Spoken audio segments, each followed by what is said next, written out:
বাংলা চলচ্চিত্রের এমন অনেক শিল্পী আছেন যারা কখনো নায়ক ছিলেন না আলোচনার কেন্দ্রবিন্দুতেও, কিন্তু তাদের উপস্থিতি ছাড়া যেন একটি সিনেমায় পূর্ণতা পেত না। তেমনই একজন গুণী চরিত্রাভিনেতা ছিলেন আব্দুল করিম খান, যিনি দর্শকদের কাছে বেশি পরিচিত ছিলেন করিম চাচা নামে।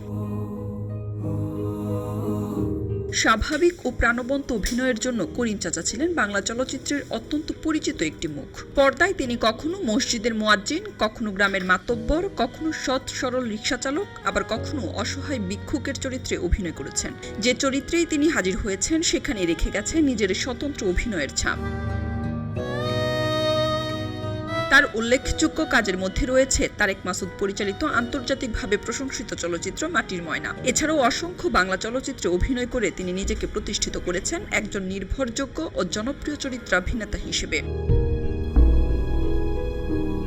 2009 সালের 22 জুলাই না ফেরার দেশে পাড়ি জমান এই বরেণ্য অভিনেতা। সময়ের পরিক্রমায় পেরিয়ে গেছে 17 বছর, কিন্তু তার হাসিমাখা মুখ, স্বাভাবিক অভিনয় আর স্মরণীয় সব চরিত্র আজও বেঁচে আছে বাংলা চলচ্চিত্র প্রেমীদের হৃদয়ে। শাবনাম পারভীন, খবরের কাগজ। খবরের কাগজ, নিখাদ, নির্ভীক, নিরপেক্ষ।